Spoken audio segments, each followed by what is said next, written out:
And good evening, gamers. Welcome to PM in the PM, November the 4th, episode number 3. That's right. We're already on our 3rd episode. Man, we already got a ton of awesome people out there in the chat. Thank you all for being here. Because guess what? I am Pong Soul, one of your hosts. And with me, as always, the one, the only, the man with the second best voice on the show, according to Kaitlin's mom. That's right. She's right. Mav, Fun Speculation, is here. He is under the weather, so we may lose him halfway through the show. That's okay, because like Mav posted, I talk 90% of the time. Anyways, Mav, how are you doing, brother, outside of the sickness? Because obviously that hasn't been fun, but how you been, brother? What's going on? Doing great. Good news is that I'm negative for COVID. It's always good news. Yep. Tested negative there, so we're good to go in that regard. Just getting over being sick for the last couple days, and I think tomorrow gonna be 100%. I have faith tomorrow 100%. If you can't tell, I'm a little sick. My voice may not be 100% normal. That's okay. Maybe it's that, as they say, when you're sick, you get the sexy voice sometimes. So maybe this time. Yours isn't sexy. No. Yours isn't sexy. Damn it. No. I was hoping maybe this time I would sound better than Pong Soul. But we'll see. I don't know. I don't know how it's going to go. I'm going to try not cough and stuff on the show. I may have to mute my mic occasionally, but we're good to go. We got lots of stuff to talk about. I had to cancel Fun Pop last night. I did not want to cancel this as well. Got lots to talk about, man. It's gonna be fun. That's why you're a professional, brother. You're a trooper. You show up even when you're sick. You had to cancel Fun Pop. All right, you needed some sleep, but guess what? You're here tonight for PM in the PM, which is ultra important because we actually do have a lot to talk about tonight. One big topic, and then we'll see if we get to the couple little topics.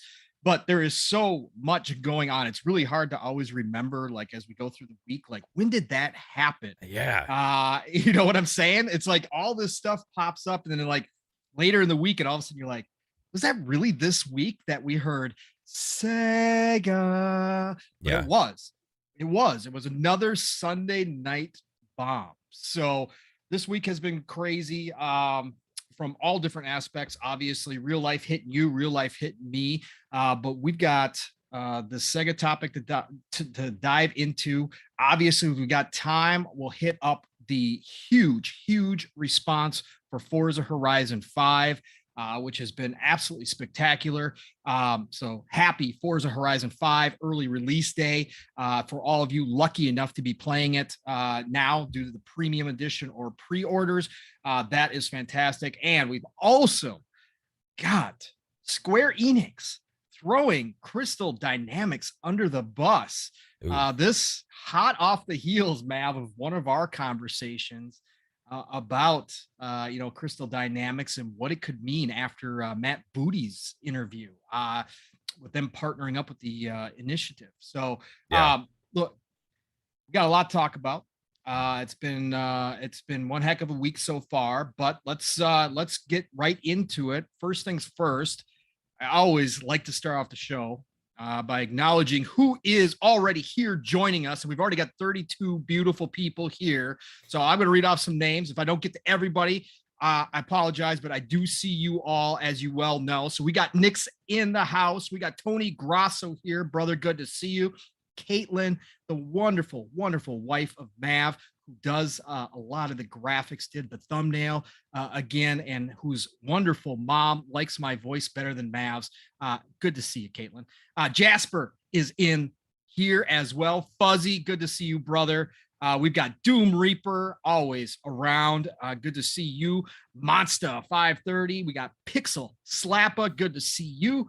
OCDgamer. God, look at all these people. Spudtron. The Spudtron is here. Black Card 1 is here. We got Psychonauts, brother. I can't wait to talk to you tomorrow night on Xbox Ultimate. We've got who else we got in here? We got Donnie Skills is in the house. We got UK Lad, of course. UK, always good to see you, brother. Let's see if I missed anybody here. Oh, we got Sour Blow Gaming, of course, is in the house. Siki is here. Pixelbit G. Who else we got here? Artie M, good to see you. Look, I missed you. Sorry, but love you all. Thank you for coming and hanging out with us. So let's start off with the big first topic. Sunday night, out of the blue. Again, Sunday night suddenly seems to be the hot news night. I don't know why, but obviously this time around it was because the news was coming straight out of Japan. So it was actually Monday morning for them over on the East there. And so we got the information Sunday night, kind of blew everybody out of the water. There was actual podcasts going on when the news dropped. And so everybody was kind of scrambling, trying to figure out what this has all meant. We've had now a good 4 days to let the dust settle. You've probably heard a lot of talk about it. Probably even maybe heard me and Mav talk about it on other shows. But at the same time, the dust is kind of settled. And then today we even got a little bit more, a little diamond showed up today, which kind of goes along with what we're going to talk about. So we will hit that in just a minute. But again, for anybody who does not know, Sega Sammy did an official press release Sunday night, it came out November 1st for them, which was Monday morning for them, talking about that the Sega Corporation, I'll read it directly from here, Sega Sammy Holdings Incorporated hereby notifies that Sega Corporation, a subsidiary of the company Sega, and Microsoft Corporation have agreed in principle a strategic alliance that explores ways for Sega to produce large-scale global games in a next-generation development environment built on Microsoft's Azure cloud platform. The alliance would form a key part of Sega's mid to long-term strategy, allowing the business to move forward with Super Game. And a lot of people read that as with a super game. Nope, that's not how it reads. Yeah. It's with Super Game. This is like a code word or like a project word, right? So Super Game is a bigger word than that, than just a single IP or anything like that. Yeah. A new initiative for developing new and innovative titles where the key focuses are global, online, community, and IP utilization. Interesting. So that, yeah, very, very interesting. Then we got two separate kind of comments, quotations from first Yukio Sugino, I think it's Sugino, president and COO of Sega Corporation. His direct quote was, "We are very pleased to announce today that we are considering a strategic alliance with Microsoft to help develop Sega's new Super Game initiative, as well as build a next generation game development environment. By considering a strategic partnership with Microsoft, we seek to further advance our game development so that our titles can be enjoyed by fans all over the world. In this regard, we aim to build an alliance that utilizes both Sega's powerful game development capabilities and Microsoft's cutting edge technology and development environment." And then we had, of course, the interesting piece, which was Sarah Bond had the quote, and then she also tweeted, but we'll talk about that in a minute. So first, her quote was, "Sega has played such an iconic role in the gaming industry and has been a tremendous partner over the years. We look forward to working together as they explore new ways to create unique gaming experiences for the future using Microsoft cloud technologies. Together, we will reimagine how games get built, hosted, and operated with a goal of adding more value to players and Sega alike."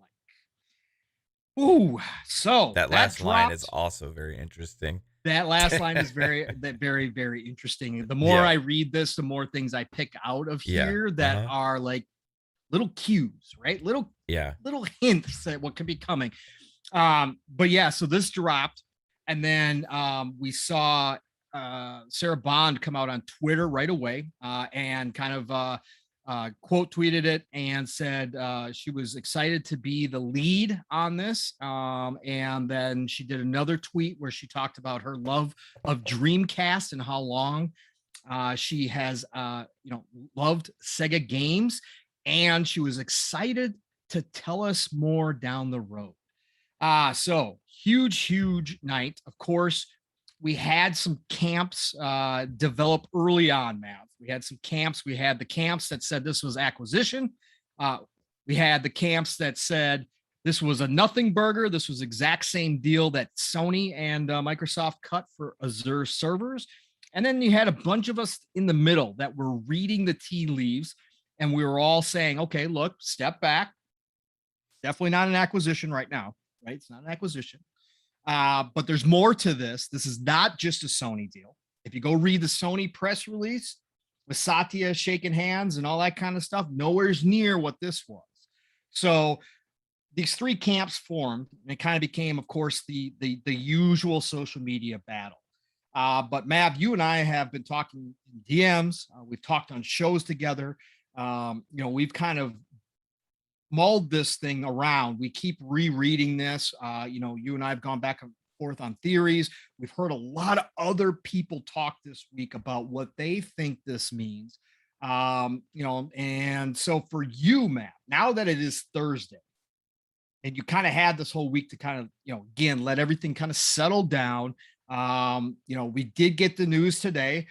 For people who are not aware, it was announced today, again, timing wise, very, very interesting. There's no way to know when this deal got done, but today it was announced that Total War, the Warhammer extension, DLC, or no, it's the expansion. It's the whole Warhammer expansion for Total War, is coming to Game Pass for PC day and date. That's Total War is one of the biggest IPs for Sega. Okay. Total War, for anybody who does not, if you're like me and not only console only player, never played on PC, again, I experienced a lot of things. So I know about this stuff because Total War is one of my favorite RTSs. I love RTSs, but RTSs are niche. So if you don't know, Total War is one of the biggest RTSs on the planet. This is a title that sells well. And every single expansion that they create, every single add-on they create sells extremely well. They have no reason to drop this in the Game Pass day and date. Okay, they don't need to do it. Now, of course, Microsoft, Xbox Bill, he could have dropped off a gigantic bag. And of course they would take it. But at the end of the day, it doesn't make any sense that Sega would do this. And the announcement comes right on the heels of this alliance that they're talking about. So Mav, dust is settled. We got that little diamond today. You've heard all the sides that are going around out there right now. People are still trying to downplay this. People are still trying to temper people's excitement and say this means nothing. Mav, I know where you've fallen because obviously we talked about it, but tell the people where you're at this point on Thursday. So today's Thursday. Like you said, we've had a lot of time to process. And within about 5 minutes of that news hitting, I still stand in the exact same place today that I did then. Okay. Right? The very first initial reaction I had within the first 30 seconds or so after I read the press briefing was like, oh, this reminds me of the Sony thing. Right? And then immediately I was like, but there's two key differences with this that you can't ignore. The first difference is that Sony is its own platform holder, right? And they are in direct competition within the console space with Xbox, right? Sega is not. Sega is actually already a partner with Xbox, and has been for a long time, and also with Microsoft, going back to even the Dreamcast and getting that off the ground floor and everything, right? So there's already key differences to take into it, right? And you have to consider those differences right away. The second key takeaway that a lot of people seem to ignore is who was leading this partnership. And after I saw the tweet, which was a few minutes after the post, it re-solidified things for me. Is that this was more than just a similar deal than Sony. This was going above and beyond whatever that could be, right? I and I think a lot of people make light of the Sony thing because of this, because they haven't seen any direct comparison, right, or direct benefit, right, to Xbox. But like, if you think about the ramifications in that long term of Sony using the Azure for their cloud based gaming services and all this types of things in the future, it gets really interesting where that could potentially lead as well. Because then you have Microsoft's technology being at the foreground of pretty much all of cloud gaming, which is kind of like where their foothold is right now. So I think some people kind of overlook that, but that's how that's going to be reflected with Sony. But with Sega, you have different possibilities, right? Immediately, there's different possibilities because the partnership that they already had has only now just gotten stronger. So much stronger as they made a point to announce this in a press briefing where they do deals all the time. So number one, I think Sega wanted to promote the Super Game Initiative and saying, hey, because for their investors, they're saying, hey, we're getting behind this technology. We're partnering with one of the leaders in cloud gaming, with cloud game development and all these things, and we're going to make these next generation only capable games. They're going to live in the cloud, and they're going to they're really investing with this technology that is going to go beyond what we know of today as consoles. Like, it's going to be mobile, PC, consoles, all of that and more, right? They're really investing in that for a big social thing, and they're partnering with Xbox and Microsoft to do that for the Azure, for the all the benefits that comes with, right? Right. But then you have to say, is it only about that? No, because this is an alliance. So with an alliance, you are working together towards the same goal, which means you have to help each other out, right? Xbox or Microsoft, again, sorry, I keep saying Microsoft just helping Sega out, getting money or something, isn't the ultimate benefit for Microsoft in this situation. They want to grow subscribers to Game Pass, which is their main goal with all of this, because they want to increase their platform, right? They want to. Microsoft is cash strapped, man. So Yeah. obviously they need money. So they're just taking cash from Sega and say, okay, do that. You use our servers, we'll take the cash. Done deal. Let's go. That's it. No, that's something that's like isn't even worthy of an announcement of an alliance as well. Right. An alliance it kind of paints that picture of we're working together. Right. And they've alluded to that. The last word from Sarah Bond in that statement too is bringing value to players. Correct. Right. What is the whole proposition behind Xbox's branding and all of that stuff regarding Game Pass and cloud gaming and all that stuff? It's about reaching more people and lowering the bar of accessibility and lowering the gate to entry for gaming around the world. And that's how you're going to reach all of those gamers, right? Correct. So Sega sees that, Xbox sees that. They're aligning with one goal to work together. Now, Xbox can benefit by IP utilization from Sega within their services, right? Which we are seeing today. And anybody who said this has zero to do with Xbox, zero to do with Game Pass, everybody who has said that, hey, this does have something to do with Xbox and this will benefit the players in some way, today they were vindicated. Today, everybody who has been saying that was absolutely vindicated, because we already see that the partnership is stronger than it ever was before. Because today, Sega has announced that Total War Warhammer 3 is dropping day one on Game Pass for PC. Right. Day one on Game Pass for PC. That is one of Sega and the biggest PC. That's one of their biggest PC franchises. And I remember talking to you in the DMs the other day, Pong, and I was like, I wouldn't surprise me if like Company of Heroes 3 dropped day one Game Pass. Well, I was wrong about the game. it was Total War Warhammer 3, because it never crossed my mind that it would be Total War. But it just makes sense. And I wouldn't be surprised if Company Heroes 3 still doesn't do the same thing down the road. They make that announcement at some point. The Company Heroes 2 hit Game Pass last year. Yep. And this partnership has already been brewing. It's been getting stronger and stronger, to the point now it's gotten large enough for them to make this announcement. And I think that we're going to see, who knows exactly what it's going to be. I think like the people that have jumped to acquisition, it's too soon for that, right? Correct. Who knows what the future holds, right? If you did ever have that as a possibility, this is the step you would want to take, right?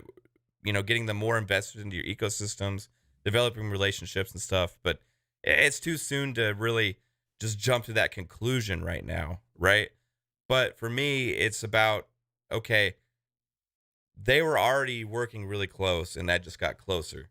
So is it going to benefit Xbox players? Is it going to benefit Game Pass subscribers? And the answer already is yes. And we're seeing that come to fruition already. Yeah, I mean, I can't, what you said is just basically when you look at this deal, you can analyze it how you want to analyze it, and everybody has. And again, the people downplaying it they don't see the big picture. Either they don't want to, or they do see the big picture, but they're just not going to say it out loud because they've got a base of fans that they got to play to, because that's what they've developed.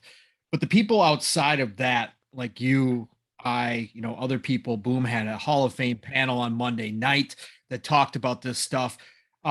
If you take a step back and you just look at what's been happening, how you just explained it, Mav, is obviously the clearest, most common sense path to what is happening here, right? It's the one with the least amount of resistance, the least amount of brush to clear out if you're trying to figure out where this is going. This partnership is decades in the making, right? Everybody's joking and saying, well, this is the most organic kind of relationship, organic development you can kind of have. And it's true from the standpoint that Microsoft and Sega have been linked for decades at this point. Obviously, everybody knows that Microsoft, Windows CE was into the Dreamcast, right? So this stuff goes back and forth. After Dreamcast ended, there was talk, at one point they were going to put the Dreamcast chipset in the OG Xbox so that it could play Dreamcast games.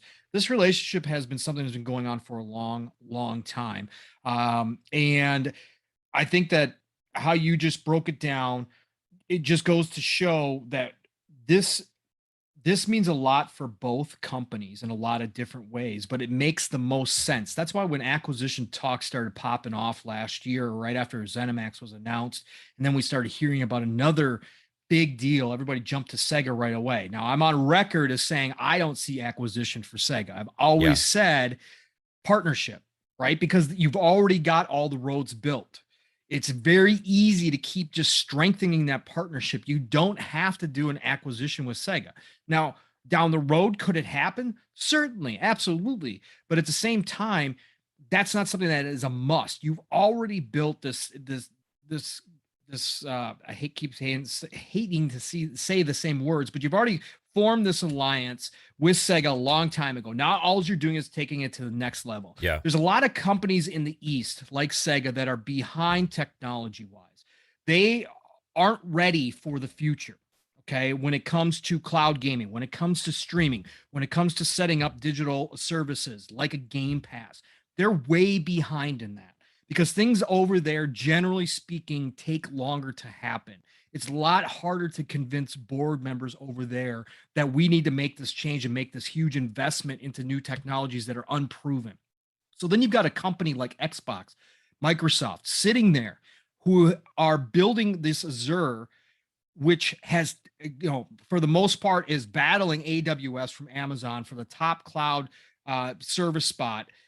And they've got this whole infrastructure already built. And now you've got a game company within there, in-house. You've got Xbox that has gone out and formed Game Pass, has put together Game Pass, and has proven to the game, that is proving every day, but has proven a lot already to the game industry that they have what it takes to make this work, that this type of, again, Netflix service does actually work within the video games industry. So now what you've got is you got all these companies in the East, especially, that are behind, that don't have the cash to just all of a sudden form, put together their own servers, put together all this.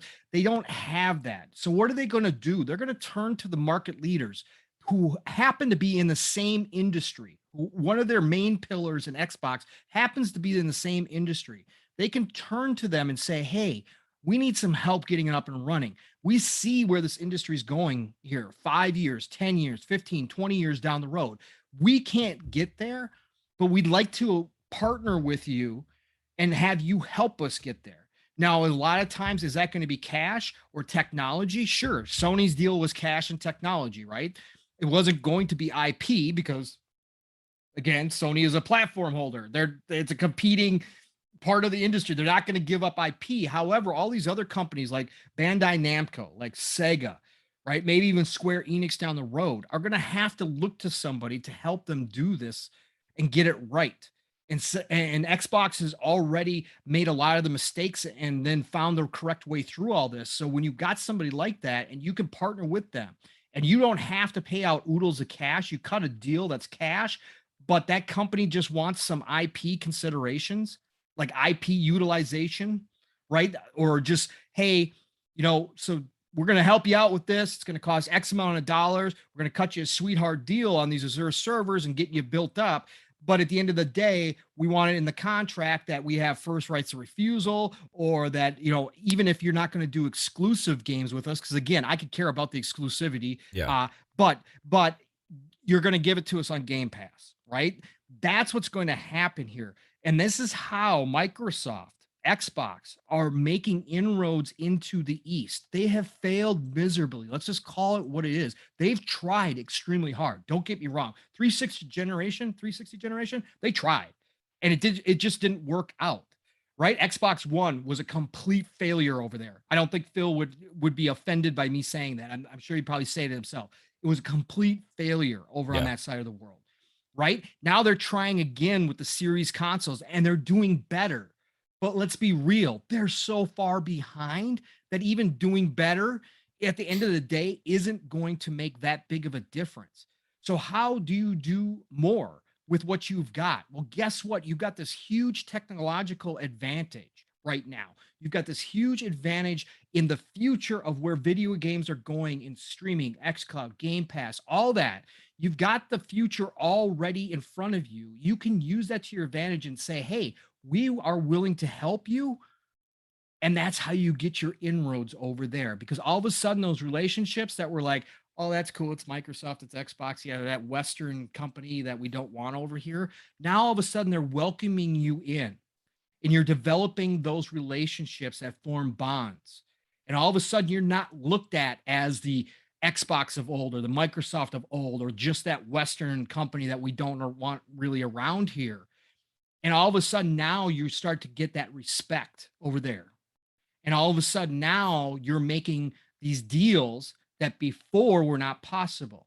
But if you're very interested to see if this is finally the domino that pushes Atlas to open up their catalog, if this is the domino map that finally pushes Atlas to open up the catalog and we start getting Persona over on Xbox, it's huge. That is huge. And this could also result, like I said, these deals getting more respect over there could result in Sony having a harder time. I'm not going to say never, but I'm going to say a harder time to lock down the Final Fantasy VII's remakes of the world. It's going to be a much harder time for other companies to say, yeah, we're going to skip Xbox this time. That's the big thing for me here. And you look at it from this standpoint too. Sarah Bond being out in front is a bigger deal than most people think. Yeah. They're positioning Sarah Bond to be the face next to Phil. It's going to be Phil and Sarah's show going forward, right? And Phil is going to, we don't want to talk about it because of what Phil's done. I think Phil's going to see his Game Pass vision through before he steps aside or moves up into the Microsoft ranks. But I think there's going to be a time when Phil does actually do that, right? And I think that they're going to need somebody that can just step right in. They're not going to want to go outside because they're building something special here with this group. You and I were talking behind the scenes, Mav, about this team because we were talking about some other people that we don't hear about all the time, like Peter Wise. And we were talking about these people, but they've built this team that seems to be on a whole different plane than what we've seen from Xbox previously. This team works together. This team seems to enjoy each other, and we'll never know, behind the scenes what it looks like. But again, from the outside looking in, it appears that they enjoy each other and they're all have the same goal in mind. Yeah. One vision. They share that vision, right? So you're going to want somebody from within that inner structure to take over when Phil does step up or step aside or whatever happens with Phil down the road. Sarah Bond's being put in that position right now. And Sarah Bond taking over the Eastern side of things, you don't know how gigantic that is because what it takes to go into it's not the old days, it's not the 80s, it's not the 80s Japanese companies over there anymore. It's not like it used to be, right? Where it was extremely difficult to walk into a boardroom unless you spoke fluent Japanese and you knew all the customs and all that. It's not like that anymore. Business has expanded worldwide and it's changed a lot. But at the same time, putting her front and center to cut these kind of deals with a iconic corporation like Sega, that says a ton. And that means that she herself has earned a lot of respect, not just within Microsoft, not within Xbox, but outside. So that means that she's been earning respect by cutting all these deals that we've been seeing. That means that people are talking about her and she's got a presence when she walks into these companies or talks to them or Zooms them or however they're doing things these days. She's got a presence and she's putting together deals and she's being responsible now for a lot of the content that we are seeing coming out now outside of the first party stuff. She's becoming like the sole responsible person. We used to always thank Phil. Now it's really turning into let's thank Sarah because Sarah and her team are kicking some butt out there and they're cutting these deals that we didn't think could happen. So at the end of the day, after 4 days of thinking about it, I started out as a wait and see on Monday. I said it on Boom's show, I think. I said it's a wait and see to see where this goes. But the more that I've read this, the more that I've heard people talk about it. Jez put out an article today, which basically was the almost same conversation you and I had in the DMs, Mav, yesterday, just with different words. The more that I've heard, the more that I've seen now with this Warhammer deal today, I am definitely in the camp that this is a big deal, that this is not, I mean, it wasn't a big deal in the first place. I thought it was a big deal in the first place, but I think that's going to have bigger ramifications sooner for Xbox than we thought maybe initially. It's going to be a longer term play for Sega overall, because again, this is going to go into development of games, cloud usage.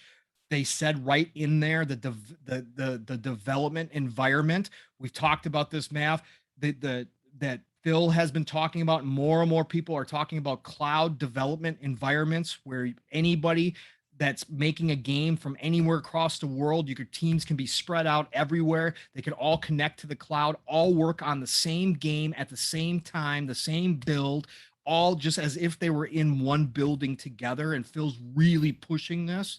And I think that's part of that Sega deal, is that they want to work with Microsoft to create that environment for their teams as well. So that they, again, pandemic, it doesn't matter what happens, nothing will interfere with that development or have a much lesser degree of hurting that development if something like that were to happen again.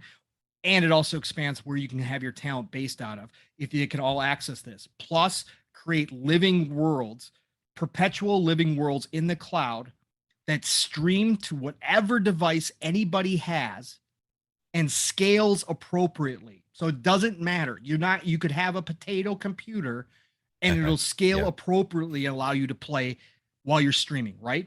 That's the new big technology push right now in the gaming industry. So again, now that we're here, I think that's where I am at. This is a huge deal. And I think it is going to lead to bigger and better things. And I think we will see the benefits to Xbox much sooner than later. Mav, when you look tell me your thoughts on this. You play more PC than I do, right? Because I'm a console only guy. Yeah. I have played PC in my past. Frustratingly, yes. Yeah, frustrating. I know. But from your standpoint, when you see Total War Warhammer 3 hitting Game Pass PC day and date, day one, and we've talked about it in the background too. Do you think a big part of this deal, if there was talks about sharing IP utilization, all that kind of stuff, do you think a big focus, even though Sarah Bond is obviously Xbox, but Xbox is PC now as well, do you think a big focus was all this talk that we've heard where Phil's come out and said that make a bigger push in the PC area? Do you think what Sega has from a PC standpoint was also a big deal here as well? I think so, because they already have the relationships with a lot of the Sega developers that are making those games. That goes into the big RTS developers that Sega has, right? People don't realize that a lot of the muscle behind Halo Wars and also Age of Empires is Sega devs, Relic and Creative Assembly. Right now, you see this next Creative Assembly game, Total War Warhammer 3, which is a huge game. Like, this is a game that a lot of people get excited for. And I remember telling you in the DMs the other day when I was making the Company of Heroes prediction, which is Relic's big game coming, right? That nobody's going to be talking about it when this gets announced. If something gets announced, like one of those games coming to Game Pass day one. I was wrong about the game, but this was actually, in my opinion, maybe the bigger of the two, right? Total War is a bigger franchise than Company Heroes as far as I'm concerned, right? So it just didn't occur to me that they'd already be making that kind of an announcement, right? Like that's huge, right? Right. So Total War Warhammer 3 coming day one to Game Pass on PC is massive. And what is Xbox, out of all of their Game Pass offerings, been struggling more with? It's been the PC side. Right. They had Age of Empires 4 hit and stuff like that, right? But a lot of people have been saying, hey, there's not enough to make me want to subscribe on PC, right? For the PC only gamers. Okay. Now, I again, we've had this conversation before. I want these games on console as well, but this is a Sega game, so I can't like really go after Xbox with this, right? If you really look at bolstering the lineup, this is one of the first places they need to go, is get more day one games on PC, right? So Total War, this huge franchise, are you going to have people out there that were going to buy it day one and now be like, okay, I can just subscribe to Game Pass and I also get Age of Empires, right? I also get Forza Horizon, I also get Halo Infinite. That's gonna increase the percentage of players that are PC only actually going to actually look at this as a viable option for them. So yeah, it's a big factor. I think this partnership is about growing the business, right? Because when you talk about adding value to players again, and when you talk about also something that the Sega COO said, he was talking about broadening their games to be able to reach gamers all around the world, right? Yep. Okay, so if you're Microsoft, any of these publishers, Sega, let's say you're Take-Two, Sony, whoever, because Sony's bringing their games to PC as well now. Okay. Right. Correct. Yep. What is your barriers of entry? Okay. Number one, Xbox realized the price of a console in and of itself is a barrier to entry. Okay. Because no matter what, you're only going to have a certain amount of people want to go and spend $500, $400 or more on a piece of hardware. Now, is that business still going to exist? Yes, because they want to also have that dedicated experience, right? That is also for more of the hardcore. They're trying to serve all of their users, right? So you have that, and a lot of the cloud tech is also built on the use of the hardware that they're selling, right? So it's very interesting how that all ties in together. It's a key focus, right? So the core element number one is barrier of entry, the price of a console. You're only going to get so many people to go out and spend $500 on a console, $400 on a console, right? So what did they do? They lowered the barrier of entry for consoles, and they had the Series S at launch. So they have a lower barrier of console and a higher barrier. And then plus, you have no barrier for console because you can also do cloud gaming, right? On mobile and on PC, right? So then, okay, what is the barrier for PC? It's also hardware. PCs are expensive to run games well.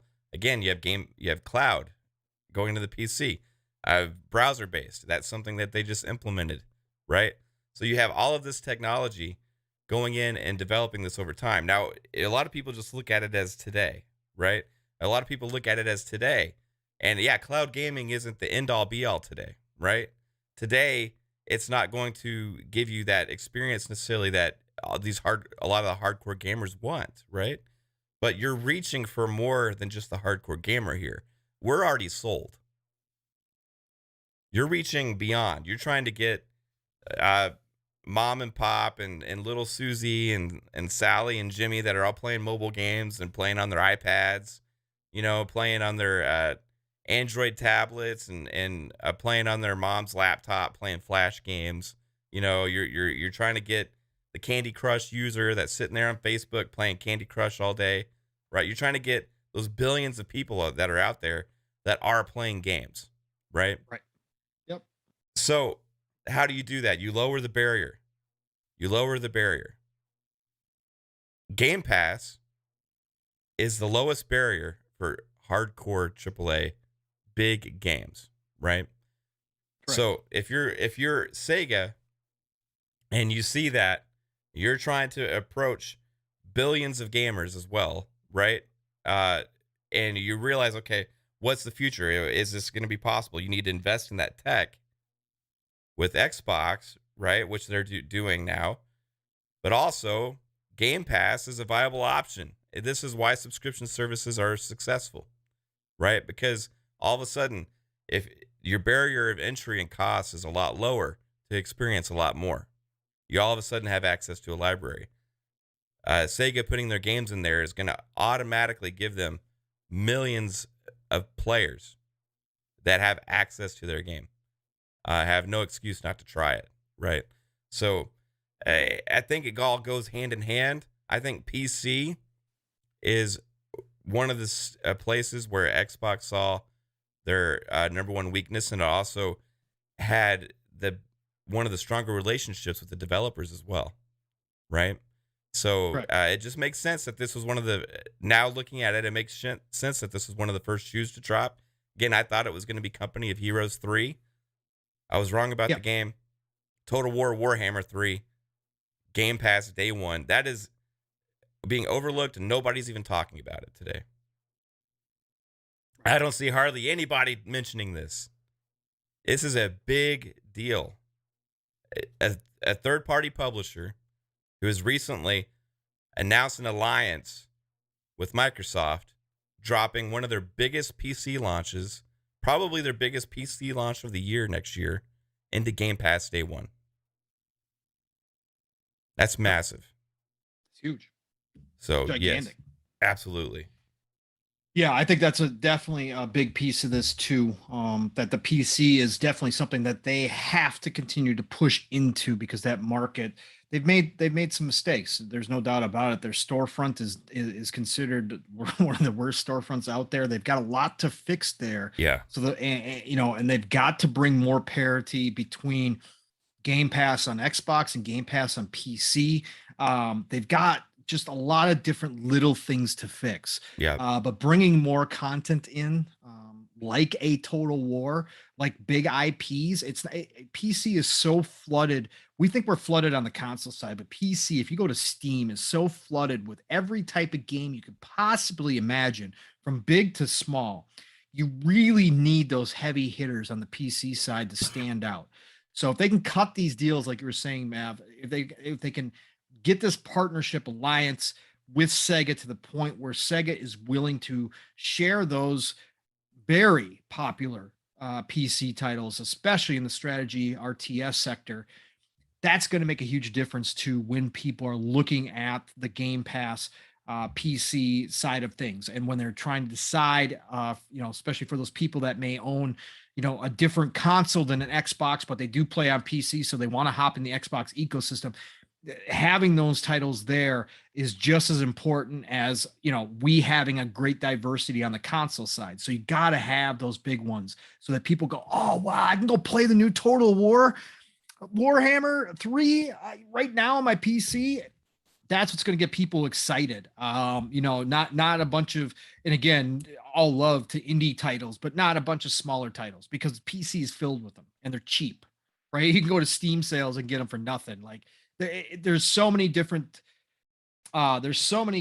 challenges on the PC side of things that Microsoft has their work cut out for them. Xbox has their work cut out for them. But right now, what they're doing is making those inroads. I was just going to read a few paragraphs from Jez's article. Shout out to Jez Gordon, of course, from Windows Central. He did an article on this today.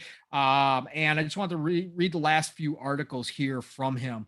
Or a few articles, the last few paragraphs from his article. I don't know if we have enough time for a few articles.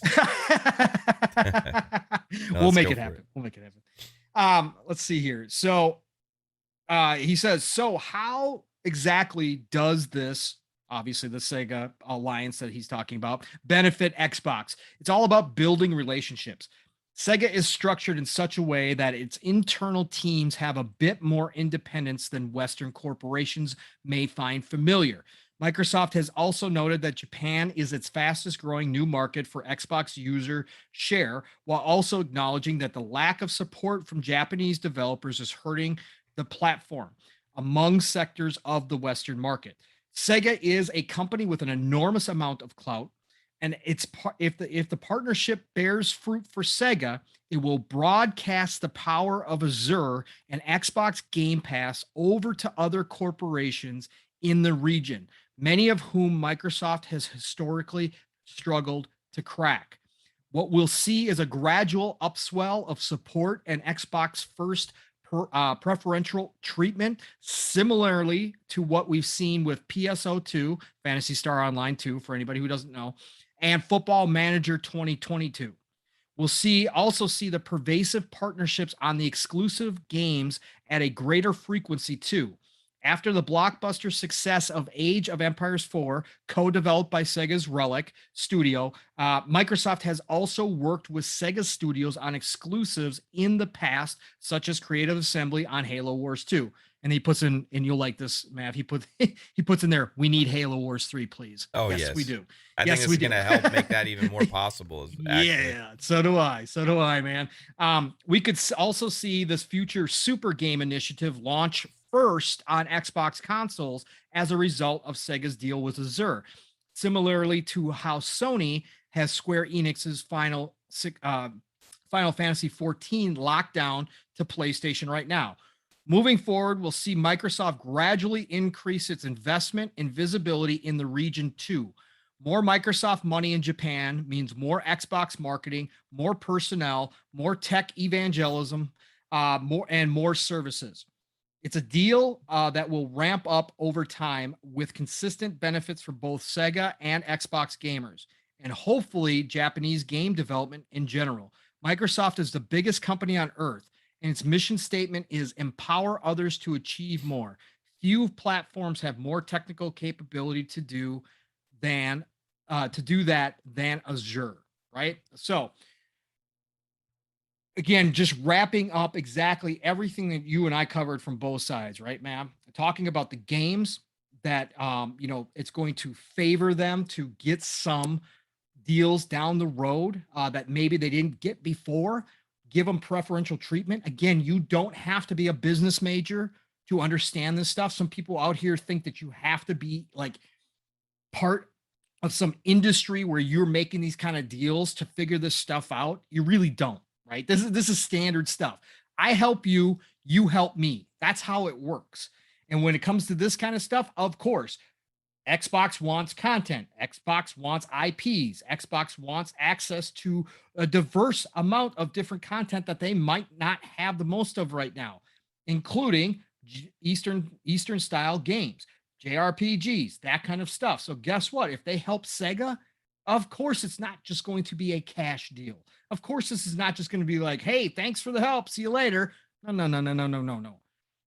Phil's not going to let Sega walk out the door like that. It's going to be, "Hey, we're going to help you out. We're going to get you into 2021 and into the future where you need to be with your game so you can access those 2 billion, 3 billion people." By the way, Mav, funny how everybody was making fun of Phil and Satya for all that when they were talking about it. Now all these other companies are starting to go, they might be onto something. Yeah. They might really have something there, including Sony, right? So funny how that happens, but Sega wants a piece of that pie. Sega's like, "We can see your vision. Now we can see where you're going with this. Oh, wait, you guys are working on some cloud development environment that's going to allow a game to be created. And no matter what kind of device a person plays on, they're going to be able to stream it from the cloud. And it's going to work on whatever it is, whether it's a phone or whether it's a high-end PC or whether it's a console or whether it's an app on their TV. It's all just going to work. And that's what you guys are looking at down the road in the future." We like that. We really like, so you could stream our games ever. Oh, okay. So from that aspect, of course, there's going to be, I scratch your back, you scratch my back. And Phil's going to say, "Hey, we're going to do this thing. We're going to help you out, but we want to see some deals come our way. We'd love, how about Elf? You know what? We acquired Obsidian back in 2018. You know, they did a little game for you guys that you published, Alpha Protocol. You guys haven't done anything with that IP. You know, our teams over at Obsidian really have been talking about working on that and getting a second chance at that game again for a long time. Now, what do you think? Do you think we could bring that IP on over and give it back to Obsidian?" Those are the kind of deals that are now going to be able to happen because of this alliance and partnership. And then on top of it, as I talked about the inroads into the Eastern markets with your tech, you're using what you have from a chess piece, kind of a chess piece style. You have the advantage in certain areas. And that advantage is your tech and your infrastructure that you can offer other companies. They're going to make those inroads into Japan, which again forms relationships, which means better word of mouth, better respect for Microsoft and Xbox in those regions, which means other people over there start listening. We heard Sarah Bond talk about how she's working with 200 indie developers from Japan. We heard that out of her own mouth. They're making these inroads because that word of mouth spreads, and all of a sudden the rest of the companies go, "Well, maybe it won't be so bad to work with Xbox. Maybe some of our games do need to go over there more often." That's how this works. Yeah. It's a beautiful thing. Appreciate you powering through that, Mav, despite the sickness. I know you did. You had to cough a few times there, but you did very well, I'm trying to mute my mic in the stream. You did very good. You may be able to hear it, Pong, but as far as the chat goes, I'm hoping they can't hear too much. Hey, IP utilization. Yep. What does that mean for? Because when I look at this as well, right? That's something that going back to 2017, you shared something with me, talking about Alpha Protocol from Obsidian was like, "Hey, I see a lot of people want to work on this," and Sega had made as like an earnings report or one of their things, earnings call, and they had mentioned, hey, kind of the early seedings of what we see their vision being, right? Going into mobile, PC, cloud, console, and also IP utilization. That was used then. Bringing back old IPs was more directly addressed at that time, right? Correct. And which we haven't really seen a lot of from Sega in that time period since, right? But we've seen now this deal. So for me, Xbox and Microsoft, they bring the tech, right? Correct. Sega, they bring the games, right? It's kind of like, and Microsoft also brings Xbox with Game Pass, which also brings you an audience instantaneously, right? So they also bring the audience. What IPs could Sega be referencing? Because I think like it wouldn't be crazy to think of an Xbox dev working on a Sega IP that was just licensed to Xbox, right? Yeah, Now of course. we talk Yeah. about Alpha Protocol. I think that's likely. Who knows? That we know that there's already one game in the works at Obsidian that we don't know what it is. But I'm curious. What other IPs could you see become? What do you think they're referencing? Well, again, I think you got two different. I think you got two different thoughts here. So IP utilization and also just the simple bringing back IP kind of crossover a little bit, because I think that when you look at something like a Sonic, he's still to this day one of the most popular mascots. Yeah. Right. Still to this day, despite everything, he is. The movie was a huge success for them, especially after they went back and fixed it. Yeah, it was going to be. I enjoyed it. It was going to be a disaster had they not gone Yeah. back and fixed it. But thankfully, they went back and fixed it. So I think when you look at this, right, an IP like Sonic should be so much bigger than it is. Yeah. From a game standpoint, it has been underutilized for so long. Much of it's Sega's fault. They have not found the right way to bring Sonic forward, right? They have not been able to find, and not even that they necessarily have to do that, but at the same time, they're not able to capture the same amount of excitement that a Nintendo can with, let's say, a Metroid Dread, which is an old school style 2D platformer, Metroidvania, obviously Metroid. But they were able to capture the excitement, even though it's in the old style with some updated graphics. They were able to bring back the nostalgic feel where a lot of people had forgotten how much they loved the old Metroids, because a lot of people have been calling for Metroid Prime. So Sega's got this issue where they haven't been able to grab that again with Sonic. But at the end of the day, in a lot of ways, they've kind of given up and have not pushed Sonic out there. Like, why is it that a lot of people say, well, you can't capture Sonic speed in, with 3D. It's very hard to do. Look, Sonic Adventure did a great job. Sonic Adventure 1 and 2 are great. 3Bits listening, shout out to you, brother. Sonic Adventure 2 is his favorite game, almost of all time, I would imagine. I love them. But they did a great job of combining the old school with a new style for back then, which was the 3D stuff. They did a great job doing that. They need to find a right developer to bring that forward and to try it again and see what they can do. But Sonic has been huge underutilized, right? And if you just look at the Dreamcast lineup, if you're looking for other titles, oh my God. I mean, again, there's no reason why we don't have some of these, right? Skies of Arcadia. Shout out to Hertog Vin. His favorite game of all time, right? Skies of Arcadia could be one of the biggest Japanese style RPGs out there right now, had they kept going with that series. Yeah, it could be almost as big as Final Fantasy. Not a lot of people played it. It had the story, it had the characters. Had they continued forward with that? Yes, absolutely. Shining Force, another one. Shining Force today could be huge from the standpoint of how at the time it was big. And again, if you weren't around during, especially the Sega Genesis days, you're not going to really realize how big Shining Force was. Shining in the Darkness was actually the first game. Shining in the Force it moved to. Now they do Shining series games, kind of like the Tales games, but it's not the same, right? Shining Force was something special that they lost because they stopped doing it. Yeah. And for me, that's the problem. But they have all these titles. I mean, again, how many do you want to go through?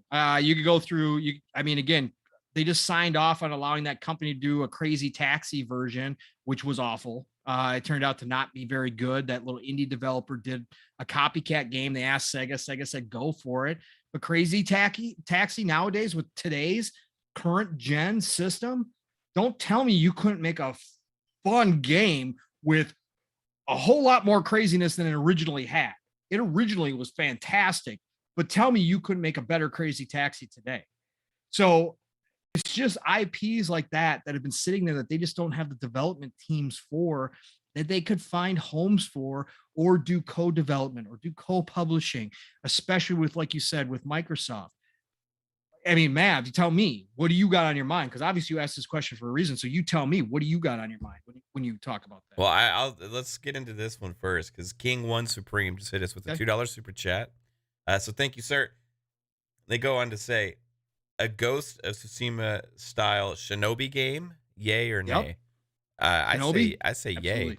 I would take a Ninja Gaiden style Shinobi game. I would take a Ghost of Tsushima style Shinobi game. I take any kind of Shinobi game. Heck yeah. Now you're going way back with that. You know, that's the thing with Sega, is you can Lord Cognito funded himself. So let me tell you, now he's a big Shinobi fan. There's one thing that I have in my head, and I don't actually know who owns the rights to this, because it was a Sega published game, but it was developed by From Software.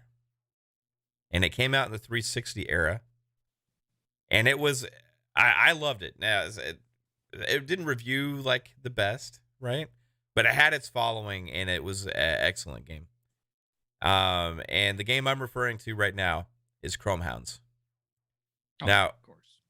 Xbox, but due to licensing stuff, can't really come out with like the Mech Assault franchise for some reason, right? But it's MTV, yeah. But everybody's asking me in the chat. Yeah, I had to show them.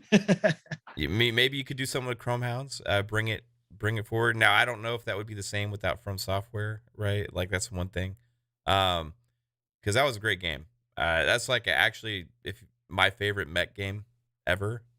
Multiplayer on that was absolute blast. I don't know, man. There's that's the reason I'm asking, is because there's like 1,000 ideas you could come up with. That's what I'm saying. Like it's endless almost. But for me, Alpha Protocol is the one I want the most. I mean, it just makes too much sense. Obsidian, they're with Xbox. Sega's got the IP. Sega is not as that valuable to them because they even let their licensing expire for the music, and it was delisted from Steam. So obviously they're not heavily invested into the IP. It's just kind of sitting there. With Xbox and everything that they could have, you could make that the spy RPG that everybody wanted originally, right? Yep. And I think it had a lot of potential, and it's a cult classic still for a reason, because it did have a lot of great things going for it, but it didn't seem like they either had the budget or they didn't have the time to really deliver on the full ambition of what that game could have been. And I want to see that, because I believe that was a passion project from Obsidian. Going back, and I remember being so excited for that game and reading all the articles in like the gaming magazines and all that stuff before it came out. Yep. And there was so much like passion, it seemed like, for the development of that, and it just to see what happened with it, and it never really took off. I want that to come back. Number one, absolutely. Jet Set Radio, Panzer Dragoon, oh my god, games, Mav, how freaking amazing would an Echo the Dolphin be these days? Imagine what they would do with the undersea creatures and stuff. Oh my god, man, you could have one of the most beautiful games out there in Echo, right? They've got all these IPs that people just absolutely forget about sitting there. And I mean, Golden Axe could make a huge return, right? Yeah. So there's just no reason why that this partnership can't bring more. And I think look, Sega obviously sees what Capcom did, right? Sega is not stupid, right? They have not made good decisions, right? They after they lost the console business, after they shuttered the doors on making consoles, it seems like Sega lost a lot of its confidence, right? It seemed like it didn't know what it wanted to do, and obviously with the Sammy division and with the the pachinko machines and all that kind of stuff, it seems like that the heads of Sega, like they've been kind of pulled in a lot of different ways and have never really settled back on going all in on gaming again, right? They've always been there. They've done some good things too. I'm not going to take that away from them. But at the end of the day, they're not the Sega of old that was like competing neck and neck with Nintendo, right? Like that's to see where Nintendo is these days, and to think that Sega at one time was a threat to Nintendo seems like crazy talk because of how far Sega has fallen backwards, right? Yep. But I think they see these other older developers, publishers from the East that have powered through some tough times and have come out on the other side. And I think that they now, obviously, with where the gaming industry is, and as we come into the golden age of gaming, Sega feels that this might be their opportunity to jump back in. But they don't have the resources. They don't have the power they once did to do it all themselves. So what are they going to do?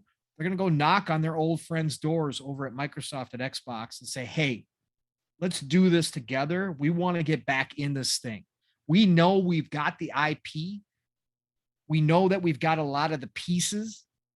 We just don't have everything that we need to make this happen. But we think we can reach a new generation or two generations of audience and regrow our brand again. And I think that's what we're seeing right here. I think Sega now sees that.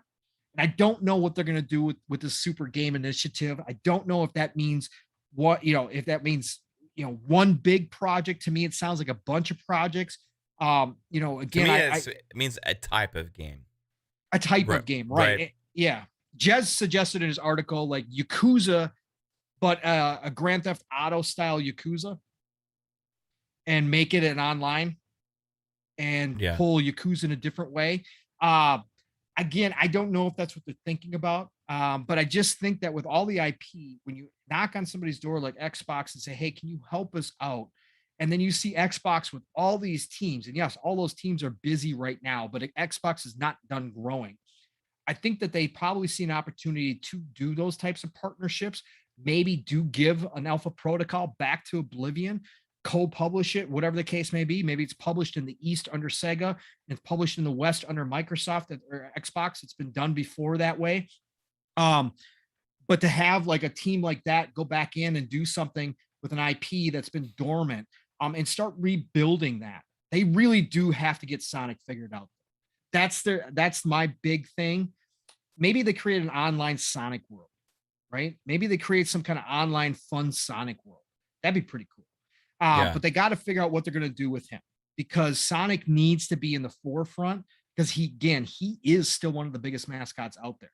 So if they could make one, all they need is one really, really good Sonic game in whatever form. It doesn't matter. You get one really, really, really good Sonic game where people go, now this is what I remember Sonic being, or this is how Sonic should be. You get that one game, that transforms everything. Right. But I think that all these other IPs that we just talked about, Skies of Arcadia, all this stuff has potential because of how big the industry is right now. This is Sega's time to bring those back, but they have to do it right. They can't skimp on it. They can't go small and say, well, we're going to bring back Skies of Arcadia, but we're just going to, we're going to remake it, bring it up to date a little bit. And that no. You can't do that. You got to go all in on your big stuff. I think that's where Xbox comes in, because Xbox is going to help them reach a new audience instantaneously. By the time we start seeing some fruits, I mean, we're seeing some small fruits now. By the time we start seeing some real fruits of this alliance, Game Pass could be a 30, 40, 50 million plus people. And that means when Sega drops their games in there, they have that instant audience. And all of a sudden they can really have an opportunity to capture the minds and hearts of people again. And I think that's what Sega's looking at as a real opportunity, not to mention spreading it out and being able to stream everywhere where everybody is, having some cool games that work that way as well. that's what they're looking at. I think that the world has opened back up, and the heads at Sega are saying, okay, we're going to do this. This is the time. We can't wait anymore. We got to do something. Let's call up our old friends at Xbox and help us out. Yeah. So I think that's a big part of this. We got one more super chat, Pong. It's from King One Supreme again. Thank you, sir. $2. He says, Yakuza devs should make a Sleeping Dogs style game. Yeah. All about it. Man. Heck yeah. One of the most underrated games of last generation. FPS boost, that thing plays amazingly on the Series X, guys. So Series S, Series X, try that out. Still worth a play for sure. What else we Absolutely. got? What else we got, Pong? What else we got? Well, we just killed that Sega thing for everybody, I think. So let's move on to let's talk Crystal Dynamics. Huh? Let's talk Crystal Dynamics. If we got time, we'll end the show with all the good reviews for Forza Horizon 5. Yeah, today. yeah. But let's talk about Crystal Dynamics. So for anybody who again maybe doesn't follow the news as much as Mav and I and some of the others in this community do, we had an interesting week for Crystal Dynamics. So everybody's been talking about, obviously, Guardians of the Galaxy, potential game of the year is being thrown around. Everybody seems to love it. Mav, I don't know if you've gotten back to it again, but I know you were loving it while you first started playing it a little bit. But everybody seems to, hands down, love Guardians of the Galaxy. Guardians of the Galaxy was done by Eidos Montreal. Obviously also famous for, Shadow of the Tomb Raider, Deus Ex, etc. But they were kind of the B team to Crystal Dynamics at one time. Now with the unfortunate disappointment of Avengers, and with the success of Guardians of the Galaxy, some people have been talking about Eidos Montreal being the A team and Crystal Dynamics now being the B team, which is crazy to me.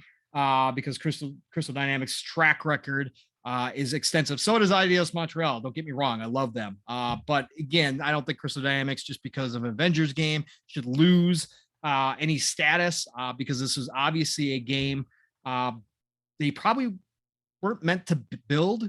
And Square Enix's president came out and again talked about how disappointing Avengers was.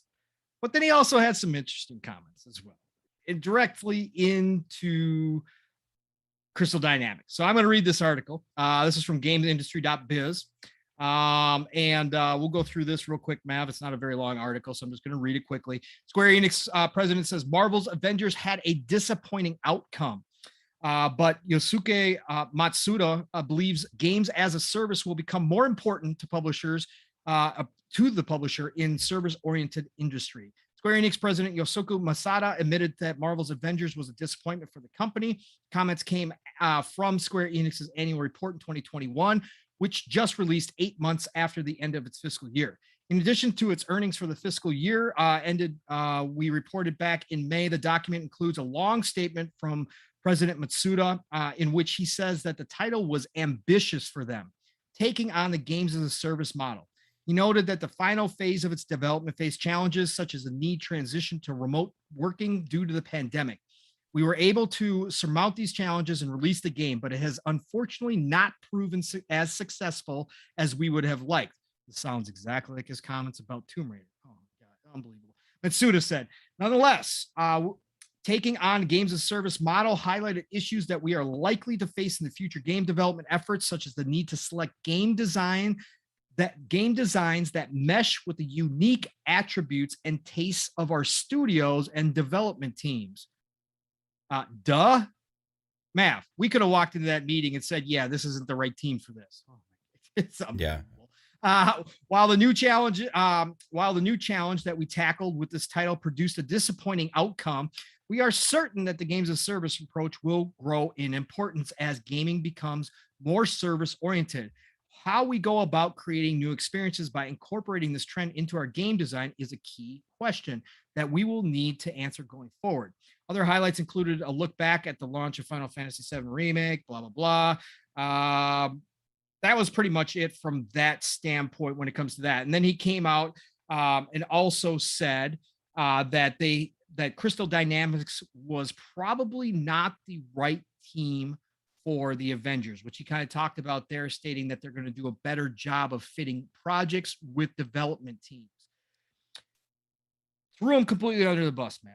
Threw them completely under the bus. Look, if you look, Square, look at me. I've had some rants about you know, this year already on other shows. I have a problem with you skipping over Xbox, but look at me, Square. If you want us to sit out here and believe that Crystal Dynamics was the one that was the decision maker to make it a games as a service or to force that square peg in that round hole, you are seriously mistaken. Okay. Nobody's going to believe that.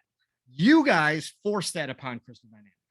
You let Eidos Montreal go do what they do best, play to their strengths, make a game that does not have any monetization, that has good exploration from everything I've read. Again, I haven't played it myself, but again, I've watched it plenty and I've heard enough from people that I know and trust about this. So it's got great exploration.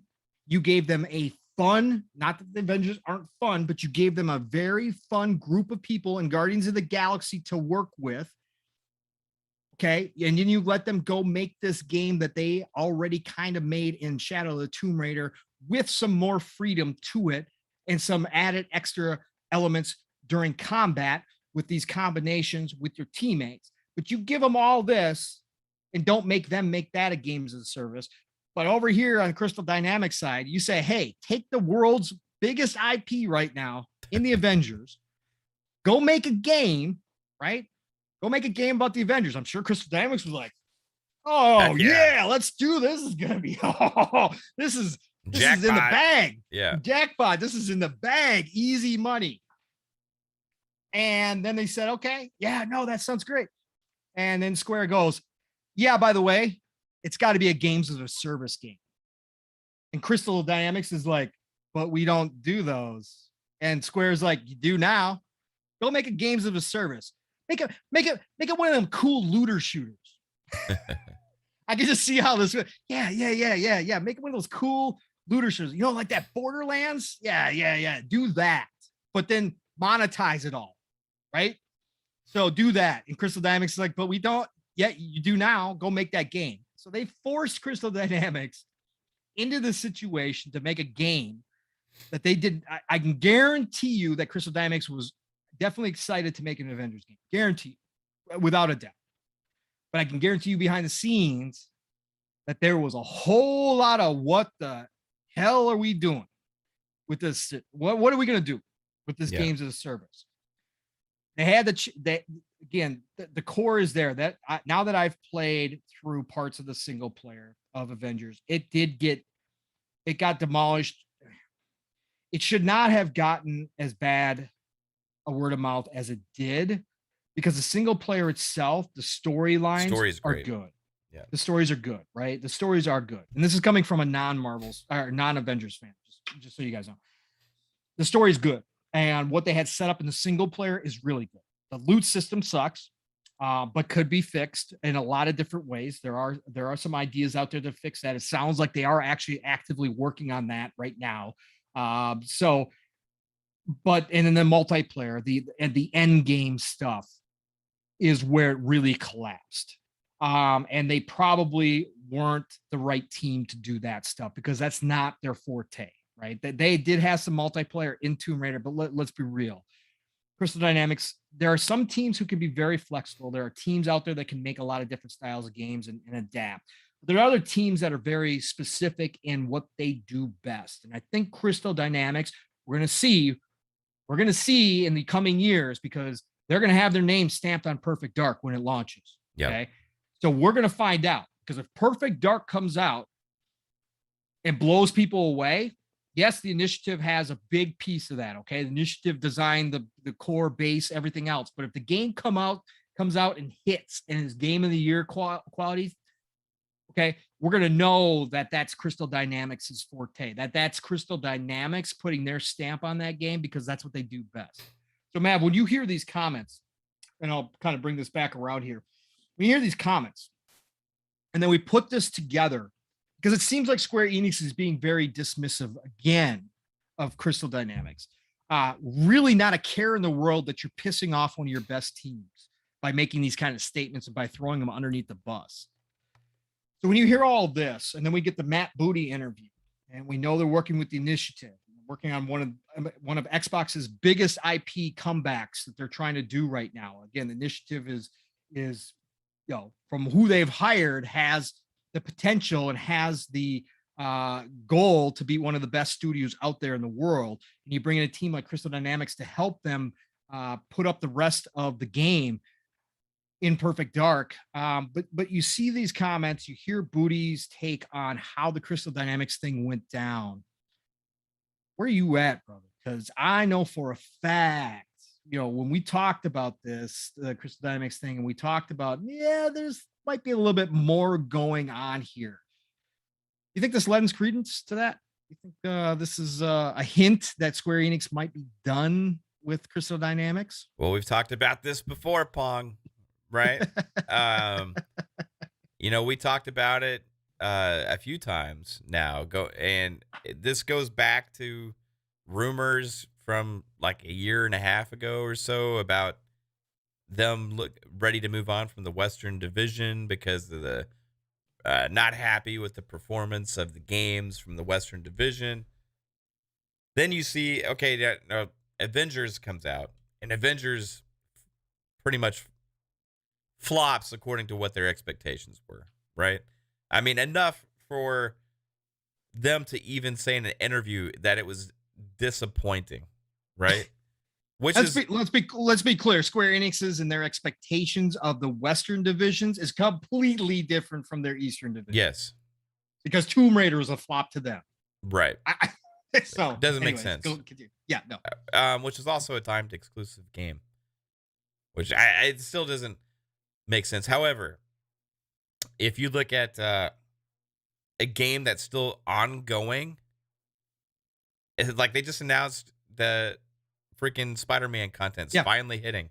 Finally. A game that's ongoing and you come out and say it's disappointing still, right?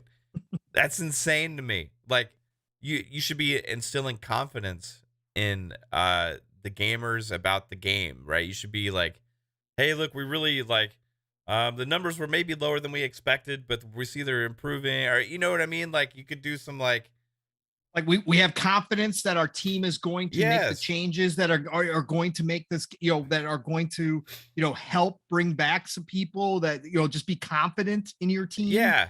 Instead, they took the exact opposite approach. Right. We screwed up by forcing Crystal Dynamics to make this game. It was a wrong decision. Hey, we need to do better next time. I mean, just like, it's weird to ever see, it'd be like Phil Spencer coming out, right? Let's say that, let's say that Psychonauts 2 didn't hit as hard as they wanted it to, right? Or didn't sell as much as they wanted it to. It'd be like Phil Spencer coming out and be like, I really think we made a mistake having, Tim Schafer and Double Fine really make that game. I don't know what we were thinking. Like it's so weird, man. Like, so right. Does it lead credence to other thoughts? Yes, because it's, to me, you're only coming out and making that kind of statement if you already mentally moved on, at least, or preparing people to move on. Right. This is like a boyfriend girlfriend breakup here. This is like, if you ever had to take a prep drink, you know what I mean? It's that difficult drink you got to drink, and it really sucks, and you have a really shitty night that night. This is like that. This is that prep drink right now. He's chugging that right now, spitting these words out, and ready to release everything that's their contents onto somebody else, which he feels is Crystal Dynamics, right? I think that they are ready to move on, and as much so as we already alluded to in the past about how could they let that team be a support studio for another publisher's game, right? How could they let that team? Now, it happens all the time with other games. We talked about Sega before with Creative Assembly, Relic, but those guys do that for lots of games. They're very popular support studios for art, especially for the RTS genre. But they're pretty much the RTS people out there today. You know what I mean? So you go out there and you have this team that's only known for working on first party stuff that goes out there and produces all these huge AAA monumental single player experiences. You force them to work on something they're not used to doing, and then you come out and throw them under the bus after the failure that you deemed that they had, and you're putting it out there in the public that it was a failure, right? Right. Yeah, I think that not only, like, I'm just going to say it, Pong. I could be wrong. I'm going to be bold. I could be wrong. I think it's a done deal. I think Xbox has acquired Square Enix, or not Square Enix. Whoa. Oh, sorry. Chris Jones is gonna like that one. Crystal Dynamics, and the paperwork is already submitted or whatever. They're in the works of getting that deal done, and I think it's just a matter of time for me, at least, because too much is adding up now, because making statements like that devalues your studio. Right? It does. Why? Like, you don't devalue something that you're either one of your assets, period. Even if you're not planning on moving on from it, like, you don't devalue one of your assets like that. You don't put down your employees or your, you know what I mean, your somebody that is, you know, they've been working hard on this and stuff. You don't publicly put that out there. And combined with before the comments of the Western Division, and all that other kind of stuff, I think it's a done deal.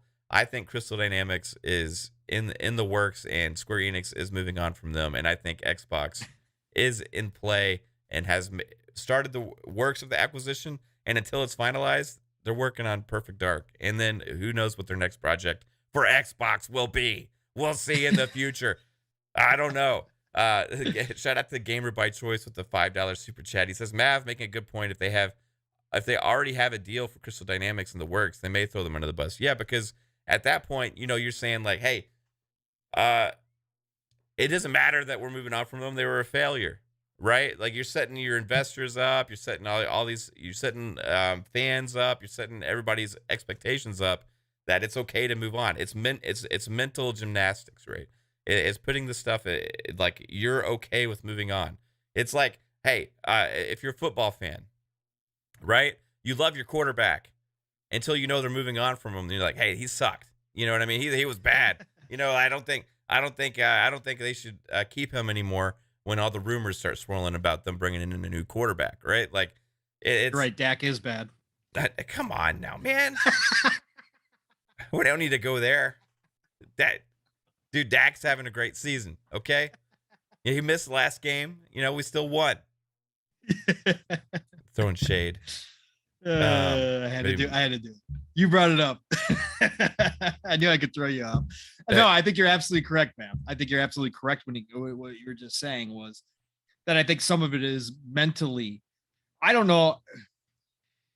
Look, there's so many moving parts to this too, because I don't think after Guardians of the Galaxy, I don't think Square wants to let go of Eidos Montreal. I want both. I want the full Western Division. But I think at the end of the day, that if Crystal Dynamics, if Square had made the decision after Avengers launched and it was such a disappointment and they really didn't see a path forward and they turned down Crystal Dynamics and their future projects that they brought to them, and all of a sudden Crystal Dynamics is available, like you said, for a third party to use, to rent, to make one of the biggest. Again, you don't see a quality team like Crystal Dynamics just become available. They always have projects in the works. It's telling enough that Square didn't have something for them to work on. Right. Usually these are like already lined up ahead of time. Way ahead of time. And that's what I'm saying. If they turn down any projects, that means, like you were just saying, Mav, that Square mentally had already moved on from them.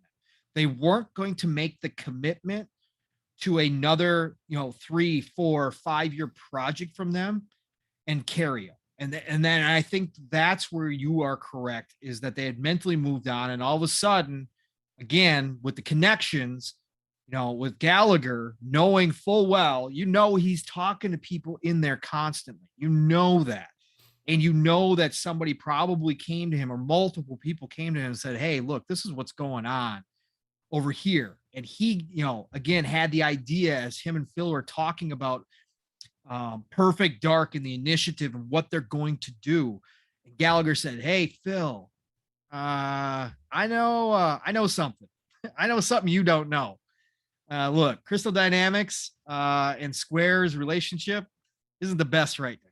So maybe you need to start talking to Square and see if we can get something done over there. And maybe it started out as rental talks. Maybe it started out as, hey, you got plans for Crystal Dynamics after Avengers. We'd like to co-develop Perfect Dark. Obviously, Daryl would love to have his old team, and maybe Square was like, yeah, no, we just turned down a bunch of their projects to go right ahead. I'm sure they didn't tell Phil that, but I'm just saying, I'm sure, maybe that's how it went down. And then Phil was like, well, hey, any chance they're on the block? Because I'd like to get them. So I think there's definitely something possibly done. We talked behind the scenes a little bit, Mav, in the DMs about this itch I've had in the back of my head since that whole Booty interview, in which Booty said that Phil got the deal. Phil got the deal or whatever done. Is his exact words. Phil got the deal or whatever, or decent contract, either deal or contract or whatever done. And I've had this itch because, and again, it could be semantics, because Phil's going to obviously sign off on any kind of deal, whether it's a, whether it's just a team as a third-party publisher coming to help develop a game, or whether it's an acquisition, Phil's going to sign off on it. But at the end of the day, if this would be considered a third-party deal because they're bringing in a third-party development team, wouldn't that be somebody else outside of Phil making that deal? Wouldn't that not be a Peter Wise, who's head of global publishing? Would that not be somebody else that Booty would alluded to? Again, it could be semantics. It totally could be. I could completely off here. It's just an itch I've had the back of my head. There's just a bunch of different things. Booty's whole demeanor when he was talking about Crystal Dynamics, you could see it. You could see the excitement, and it wasn't. Sure, there's excitement because you got such a high quality team working on one of your biggest projects in Perfect Dark, and and that doesn't happen every day. But there was just something more permanent to it. Like, they were just so happy to be able to pull a team like that together, basically out of thin air, and it's a team that they already know because Gallagher used to run them. So I just think there's a lot more to this. I just like you, Mav, I don't get, if you're Square and you still consider Crystal Dynamics as part of your plans in the future, why would you not be building them up? Why would you be breaking them down in public and throwing them under the bus? Why would you be doing that? That's not what you do to a group of people. And everybody's got their different management styles. And I'm not saying Square Enix is the best decision makers, because they're not. But at the end of the day, any leadership knows you don't do that in public. That's something you handle behind the scenes. If you got criticisms to make of a team like that, just like you said, Mav, bring it back to sports analogies. Stuff's bad when it goes public, right? Yeah. Most of that stuff is handled in-house. Yeah. It never leaves the schoolyard. Yeah. But when a coach or a general manager goes to the public, yeah, or a player goes to the public, it's got it's like the owner coming out and saying, we're really disappointed in our point guard's performance. You know what I mean? Like, yeah.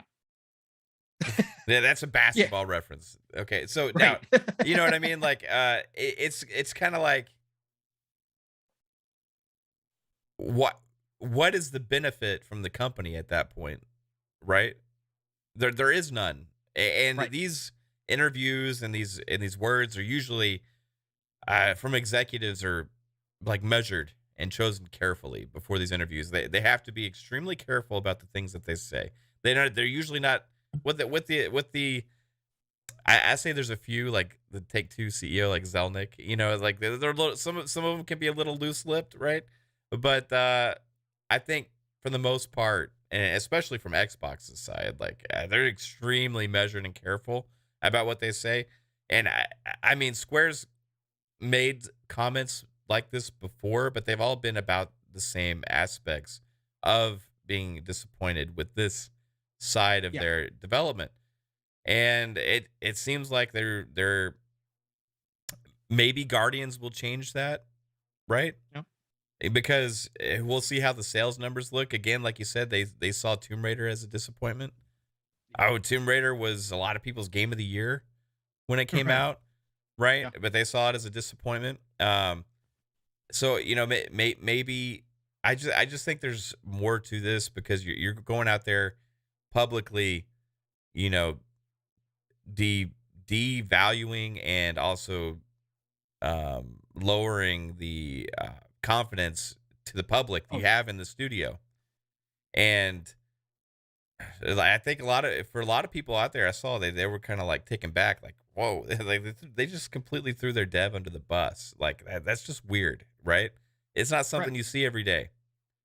I think there's a Right. reason. I just think there's a reason for it. I think And if, there's a reason for it.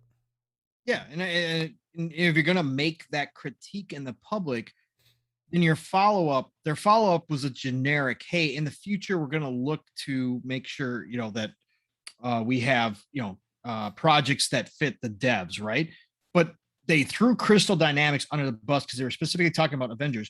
So if you were going to do that, then wouldn't you not follow that up with, hey, we're going to work with Crystal Dynamics to make sure the next project fits that team's mold better, right? Or Yeah, something like that. You would specifically point to them again. Instead, they went to the generic, right? They went to the yeah, like Crystal Dynamics is not even a consideration anymore after we just threw them under the bus. That's it.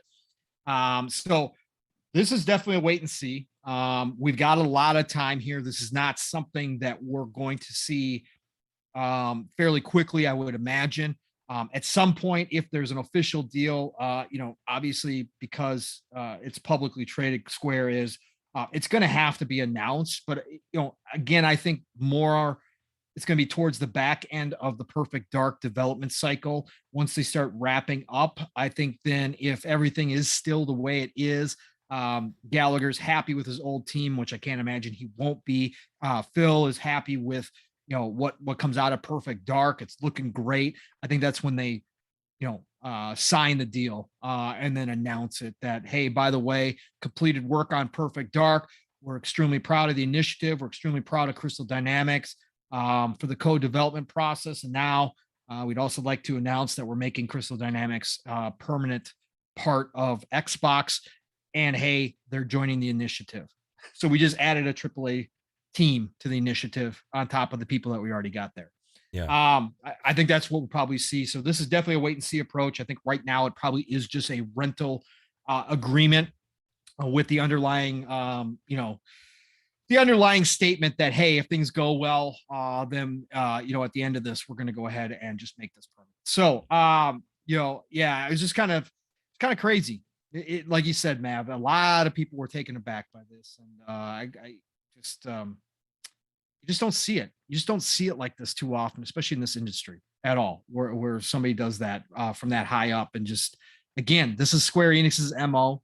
They had zero issue coming out and saying that Tomb Raider was a disappointment, which it was the furthest thing from a disappointment possible. Even sales were extremely good for a Tomb Raider game. So it's crazy how different they look at their Western division versus their Eastern division.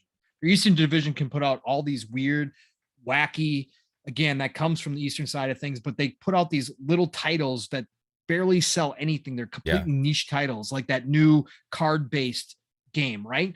What, like, again, it's not going to sell in the millions by any stretch of the imagination, but they put all this production value into it. It looks fantastic, but they're happy with that.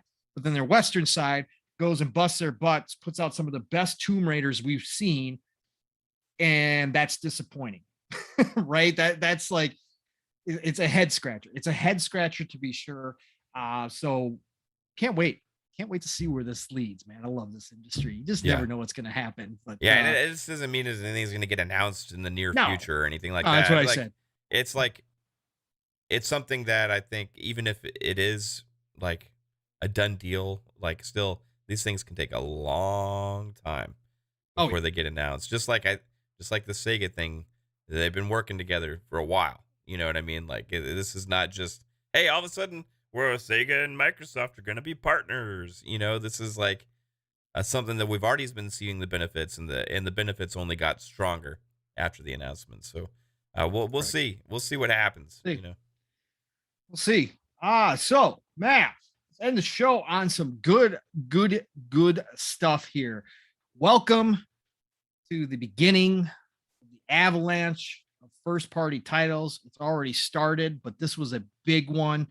Obviously, early access, Forza Horizon 5, along with review embargo over.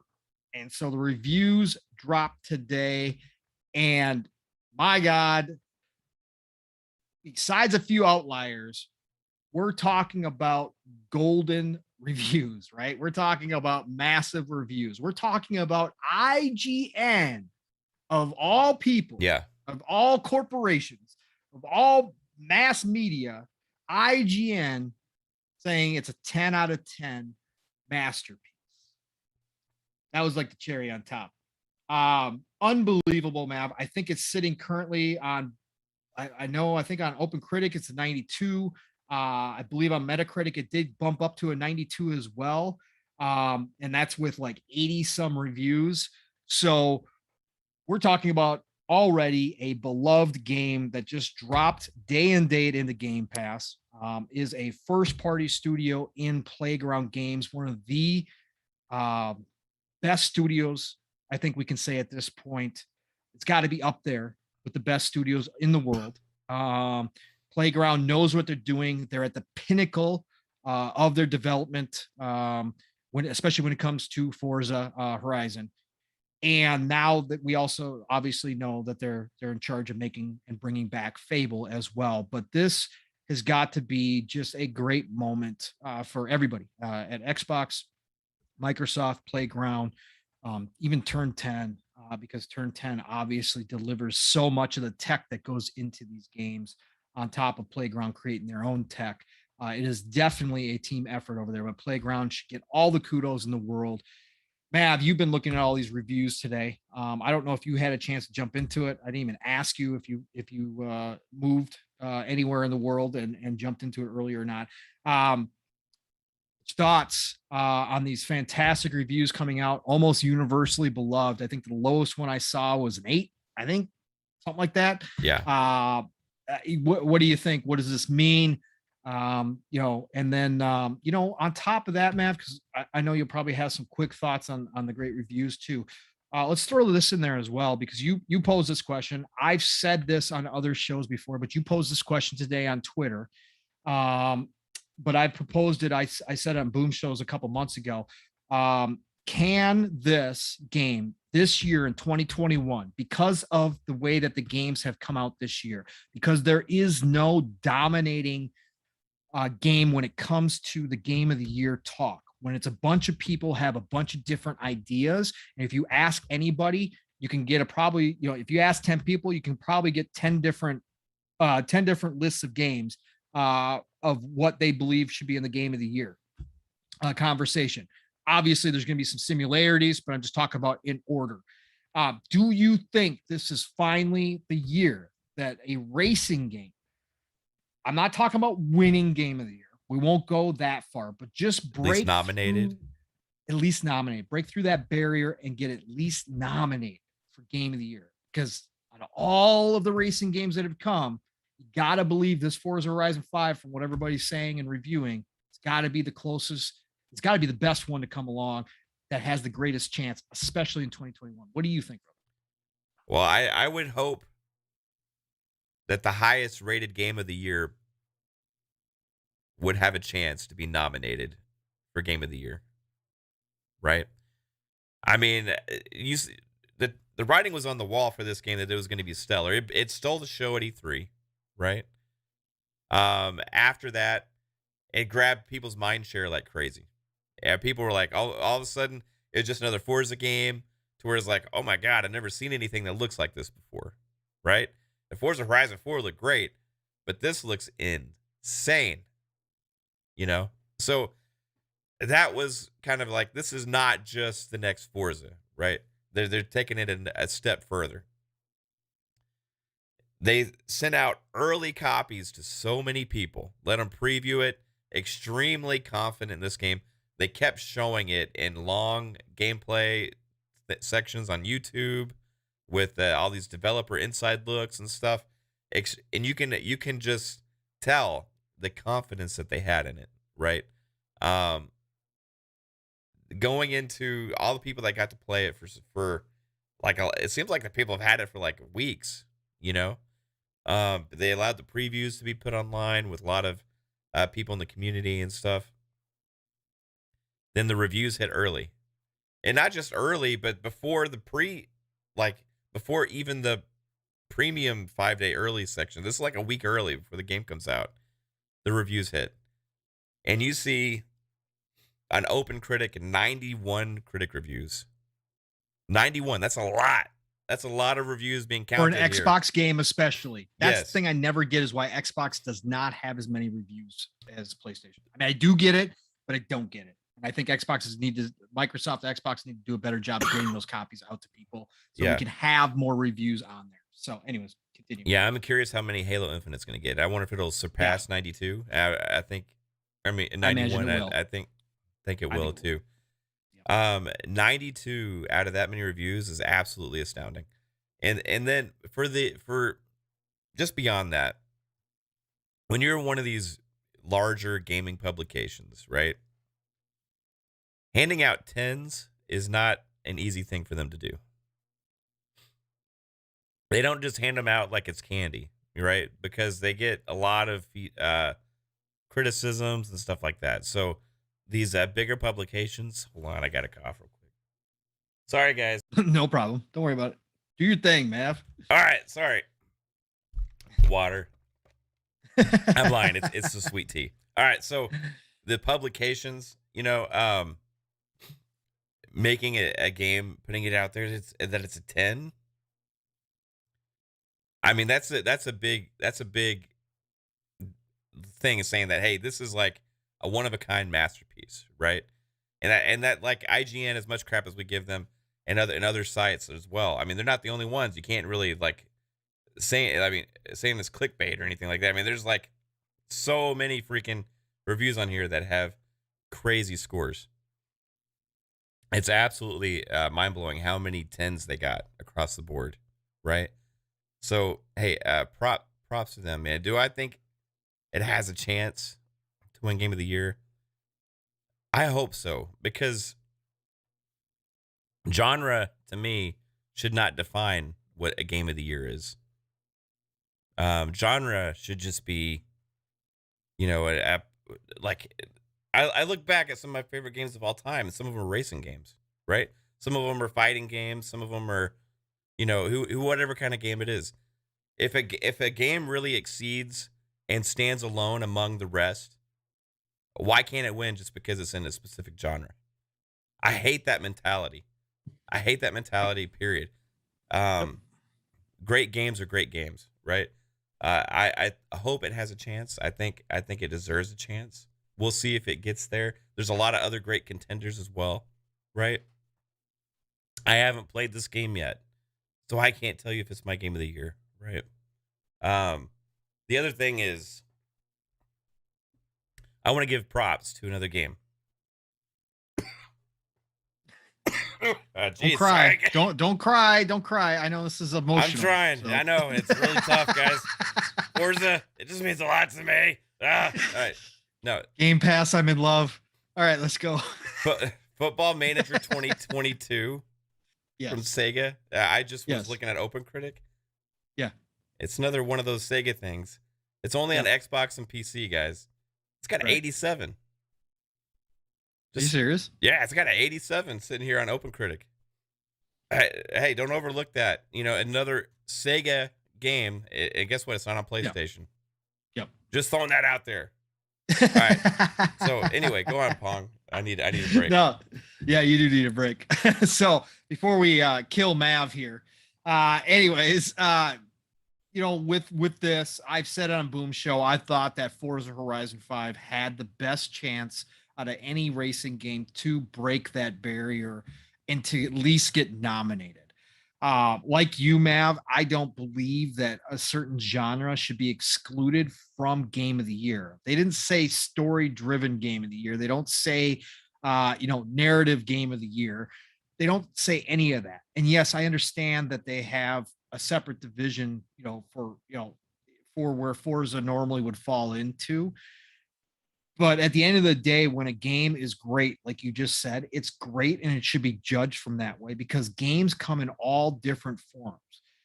And I don't want to see something that is this entertaining that it can get these high of scores from across. And again, scores to me don't matter, but they do matter when they're universal like this. Either if something's universally panned or if it's universally loved, generally there's something there. Yes, they can be wrong for sure, but at the end of the day, that means that this game captured people from all different walks of life. I even saw some reviews from some people who don't normally play racing games, and yes, they tended to be the lower scores, which is another discussion for another day.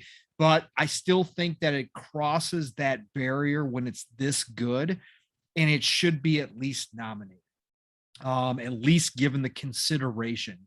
Now, if at the end of the day, the voters, however it works, do not want to give it the Game of the Year because it doesn't check off enough boxes, like Biggie Butter, shout out to you, brother. I was reading your comments in the chat. If it does not check off enough boxes for you so that there's another game that does check off more boxes and you give that one Game of the Year over a Forza, that's fine with me. I don't have an issue with that, but I just don't think it should be automatically excluded from the conversation because it is a racing game.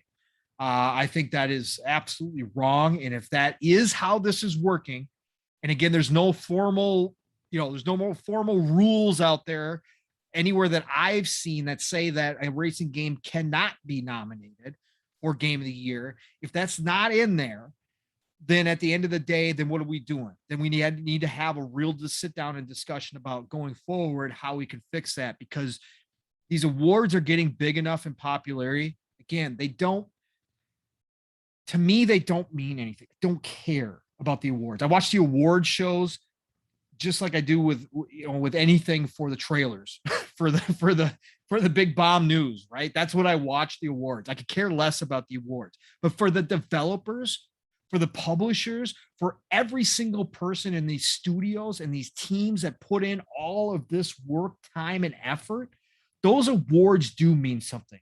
Having Game of the Year nominee or Game of the Year winner on the cover of your game after that fact means something. They have trophy cases at these developer studios, right? And they do put up all their trophies from the smallest awards to the biggest awards. I've seen them, because it is an achievement for these people. And I think at the end of the day, from the human aspect, that's a huge deal. So I think that, again, if there's no rule that says a racing game cannot be considered because it doesn't have a full-fledged story in it, then I think that we need to have a conversation about why, if Forza Horizon 5 is not nominated this year, why that's happening. And we need to look at the reasoning behind it, and whoever votes on these things need to, come to have a coming to Jesus kind of moment and really look at themselves and say, why are we saying this is Game of the Year, but we're not going to put one of these games, at least nominated wise, into this category because it's a certain genre? I think that is absolutely wrong. And I think that needs to change if that's the case. So I think this one has the greatest chance to break through that barrier. I'd love to see it. From the standpoint of Keighley, he knows it would be a big moment for his awards if that did happen. That would be the talk of the town if Forza Horizon 5, for all different reasons, right? You'd have your fanboys out here But then you would have a lot of people saying, wow, racers can actually get nominated for game of the year. That changes because again, right now it's just this, anytime you bring it up, it's like, nope, racer can't happen, not going to happen, done, right? That's pretty much everybody's thoughts on it. Nope, just unwritten rule. It's not going to happen. If he did it, if he put it in there, and if he talked to the voters and he said, hey, look, we really need to consider this. If they got it nominated, that would push up the interest in the game awards even more so, just from that standpoint, because Forza is big enough to cause that draw. So I think that's a big thing to look at as well. As far as the reviews go, so happy for Playground, so happy for everybody over there. Just off the charts. I mean, this is what I expected. I expected it to score in the 90s. I definitely did not expect all the 10s I saw. I also did not expect some of the lower scores I saw, but when I read the reviews, and like I said, most of the lower scores came from people who were not racing fans, or may have not had little experience with racing games. Why does that even happen? Like, man, I'm sick of seeing this. Okay, hey, I fucking hate Souls games, right? So you know what? I'm free to review a Souls game. You know what I mean? Like, come on now. Like, I don't understand how those things happen at some of these publications. Like, you would think that they would have more of a selection protocol. And I'm not saying that's okay, like for certain people's opinions or what they are, but they actually write in the articles, some of them, that, hey, I'm not a racing fan. I'm not, I don't like these types of games, but I'm going to go ahead and review it. It's just like, for me, right. If I read that line in the first paragraph, everything below it is just BS. It's pointless. It's a pointless conversation to me. So those scores are tabulated with the rest in these meta scores. Is just they need to fix that. I don't get it. And meta needs to fix this whole thing where they take a 4 out of 5 star and turn it into an 80. That's not an 80. People. No, that's not 90. How that works. That's not how this works, people. This is the stupidest thing in the world. Because right now, I think this would be the highest rated Forza Horizon. If it wasn't for a few of those, I think this probably gotten bumped up to 94. If some of those weren't in there, but I agree with you wholeheartedly, Mav. You know my take on reviews. I've had plenty of rants between Living Split Screen, between Xbox Ultimate on the review process, because it is still important. Again, we can sit here and say meta who. For us personally, I can do that. I could say a review doesn't sway me. A meta score does not sway me in any way. No. I see a game I want to play, I'm going to play it. I do go to certain reviewers if I'm on the fence, or I go to certain reviewers if I just want to know somebody's opinion that I know like games like me. I've got those trusted. However, for the mainstream, for the masses out there, meta scores do matter. The average Joe Schmo off the street, he will either hear from his friends about a game and take their opinion, or he will simply look up a score on IGN, right? Or he will simply look at a score on Metacritic, one of these bigger sites, and that he will go by, he will use that to determine whether or not he thinks a game is going to be worthy of his purchase or her purchase. Okay, so that does happen in the mass audience outside of our community of the hardcore. It does happen, and it does matter to these devs. And let's not forget, many of these devs' contracts, as awful as it is, have bonuses attached to other people's opinions called reviews, which is the most awful business practice I've like I said, I've had huge rants on Xbox Ultimate, Living Split Screen. I think that they should certify some reviewers, have a certification where the review scores are official at one place, like an official kind of board of review. And I think that should be the one that's used to determine everything. You can still have all these other websites and do what they want to do, but I think you should have one certified. Again, what that looks like, that's a whole nother topic for a whole nother, it's a huge discussion because there's a lot that would go into that. But I think that somehow we have to uniform a certain portion of these reviews so that everybody can get a fair score from a consumer standpoint and from a dev standpoint that could be possibly getting paid off of that. I think it's ridiculous. It's a ridiculous practice, but since it is part of the industry standard, then we got to do something to standardize opinions, which sounds absolutely awful, but that's where I'm at with Yeah. it. So yeah, you're right, Matt. Having people review games that they don't generally enjoy, yeah, they're neutral, they're journalists, they should be able to review something. But at the end of the day, with games, it's so much more complex than reviewing, like, let's say, a movie that's not interactive. It's a lot more complex than that to review a game, because if you're not used to certain mechanics from a certain genre and you get frustrated by those, or you don't understand how they're supposed to work or how they work in a really well designed game, then how the heck can you have the appropriate viewpoint if you've never experienced it before? Yeah. That's very, very tough. And it's very different, like I said, from a movie. I've seen the argument, well, movie reviewers don't necessarily like every genre movie they review. No, you're absolutely correct. I guarantee you there's movie reviewers that review movies they have zero interest in, but they can still look at it from the acting standpoint, all that kind of stuff. It's nothing that they're doing. They're just watching as a third party and seeing what's on the screen. When you're playing games, you are interacting, and that's a whole different mechanic. So Yeah. a lot that goes into that. But yeah, Forza Horizon, killing it. Shout out to Playground, shout out to Xbox, shout out to everybody involved. Just stellar job. I am so happy for Playground.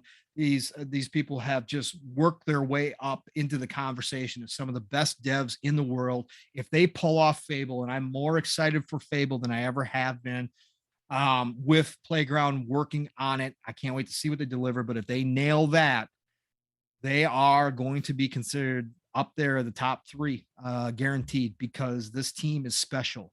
And if they can show that adaptability and they can go outside their usual, what they've been kind of, locked into as far as the racing dev, and they can create an actual RPG with humor and with all the stuff that goes into Fable, my God, that sky's the limit for Playground then at that point. So great job for them. Hey, Mav, you got any final thoughts, or you want to get out of here and go rest up, man? I just want to say again, like with the review thing, I think like saying it like reviews don't matter to you or to me is one thing, but saying to that they don't matter at all is a completely different thing, which is like, I think you'd be naive to say that they just don't matter, period. Right. Because in the grand scheme of thing of the business and the mind share and all of these things that play a factor into the selling of games and all that stuff, they do matter. So I just want people to have integrity. Yep. There's a lack of integrity out there from all types of media and in the gaming media as well. So just have some integrity and actually, think about what you're doing and, how it impacts others and the world. Right. So, we're talking about video games, so in the grand scheme of things, it's not a huge deal because it's just revolving games, but it does affect people's livelihoods and stuff like that as well. Yes, it does, unfortunately. Yeah. But as far as this goes, again, with all the obstacles that they have to overcome these days to achieve a score like that, with that many reviews out there, there's a reason like games back in the day used to get scores like 96s, 97s, 98s. You don't see that like anymore, right? They just have to overcome too much lack of integrity and just people trying to get clicks and all these reviews. So to see this game come out there in this day and age and to have a 92 on OpenCritic with 91 reviews out there is absolutely astounding, and it's a monumental feat because there's not too many of those anymore, right? Yep. So congrats again. To them, because that's just I can't wait to play it. It's going to be an awesome game. And then we still got more coming. Can you believe it's on Game Pass? This masterpiece is in Game Pass. That's crazy. I can, brother. I can. All right, all you guys in the chat, you guys were absolutely awesome. Thank everybody for being here. I'm sorry I was sick. I having trouble getting words out, coughing and stuff like that. Be back hopefully a little bit better tomorrow for Xbox Ultimate. And guess what, Pong? Yep. Got word of a guest for tomorrow. We're going to have Fonz is going to be on the show tomorrow. Really? We got Fonzarelli? Fonzarelli. It's gonna be on the show Nice, man. tomorrow I on can't Xbox wait. Ultimate. So that's gonna be a Love lot of fun. Fonz. Yeah, Love me too. Fonz. He's great dude. Talk about a guy. Talk about a guy who'll tell you what he wants to tell you. Don't give a shit. That's Fonz. Yes. Love it. I can't wait. Gives it to you straight.